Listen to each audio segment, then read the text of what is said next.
The sun was already a blazing furnace when Maya stepped into the endless stretch of the Mojave Desert. A battered backpack hung from her shoulders, and inside there was only one bottle of water. She knew it wasn't enough. No one in their right mind would cross this desert with a single bottle, not if they hoped to see the other side. But Maya didn't have a choice. Her younger brother Liam was stranded somewhere out there in a broken-down car. The nearest sign of civilization, the nearest hope for help, was nearly 30 miles away. 30 miles of scorching sand and relentless heat. Maya had promised him she would come back with help before nightfall. She didn't tell him about the water. She couldn't bear to see the worry on his face, to add to his fear. So she hugged him tight, told him to stay inside the car for shade, and began to walk. She walked alone, under a sky that looked like a burning sheet of metal. The first few miles were almost deceptive. They were manageable, even easy. Maya rationed her water with discipline, taking tiny sips, just enough to wet her dry throat. She kept her pace steady, the rhythmic crunch of sand under her boots the only sound for miles. But soon, the desert began to show its true nature. The heat grew heavier, pressing down on her like a physical weight. Her sweat evaporated the moment it touched her skin, leaving behind a stinging layer of salt. Her legs started to ache with a deep, throbbing pain, and the shimmering heat waves on the horizon twisted the landscape into a mirage of moving glass. After what felt like an eternity, but was probably only a few hours, she checked her bottle. Less than a quarter left. A cold wave of panic tried to rise in her chest, but she forcefully pushed it down. She couldn't afford to be scared. Instead, she focused on Liam's face, his expression when she left. Scared and tired, but trying so hard to be brave for her. She had promised him she would return. That was the only thing that mattered. She couldn't break that promise. By midday, the temperature soared to its peak. The air was so hot it felt like breathing in flames. Maya's lips cracked and bled, and her throat felt like it was lined with sandpaper. With every step, a jolt of pain shot up from her throbbing feet. At one point, her desperate eyes caught a glimmer on the horizon. A small pool of water, sparkling just ahead. Hope surged through her, and she stumbled toward it, her heart pounding. But as she got closer, it flickered, shimmered, and then vanished into the heat. A mirage, the cruelest trick the desert could play.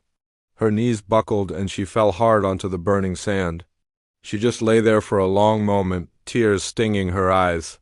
But even the tears evaporated before they could fall, stolen by the oppressive heat. She wanted to sleep. Oh, how she wanted to just close her eyes and let go, just for a minute. The thought was so tempting, like a sweet poison. But then she pictured Liam again. She saw him sitting in that silent, sweltering car, his eyes scanning the empty road, hoping, waiting for her to return. That single image was all it took. It was a jolt of pure adrenaline. It pushed her up from the sand, back onto her aching feet. She unscrewed the cap of her water bottle for the last time. She took her final sip, letting the precious drops sit on her tongue before she swallowed slowly, savoring the momentary relief. Then she started walking again. One step, then another, and another. Her world had shrunk to this simple, brutal rhythm. Left foot, right foot, keep moving. Hours dragged by in a blur of pain and exhaustion.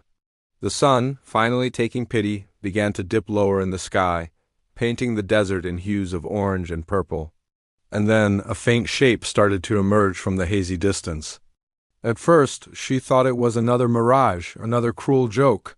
But she blinked hard, rubbing her burning eyes, and it was still there, a tower, a sign, something man-made. It was real. A small highway rest stop, a haven, a place with shade, vending machines, phones a place with help. She summoned the very last dregs of her strength, her legs barely carrying her. She half walked, half stumbled into the dusty parking lot. A truck driver, who was just getting back into his rig, saw her collapse and rushed over. He gave her water, his voice a mix of shock and concern as he called for emergency services. Even as she struggled to breathe, gasping for air and water, Maya managed to whisper one thing, her voice raspy and broken. "My brother." Miles back. "You have to save him." The rescue team found Liam shortly after sunset. He was weak and dehydrated, but he was safe. Later, in the quiet, sterile room of a hospital, Maya finally woke up. The first thing she saw was Liam, sitting in a chair beside her bed, his hand holding hers tightly. He looked at her, his eyes wide with a mixture of awe and disbelief. "You crossed the whole desert? With one bottle?" he whispered, his voice trembling slightly. Maya managed a faint smile, her own voice soft but steady. "I crossed it because you were waiting," and in that moment Liam understood something profound. He understood that strength isn't always loud or flashy. Heroes aren't always fearless titans. Sometimes they're just someone who loves you enough to keep walking, to put one foot in front of the other, even when the entire world, even when the desert itself is trying to stop them. Thank you so much for watching. If this story moved you, please consider liking this video and subscribing to our channel for more tales of human spirit and resilience. We'll see you next time.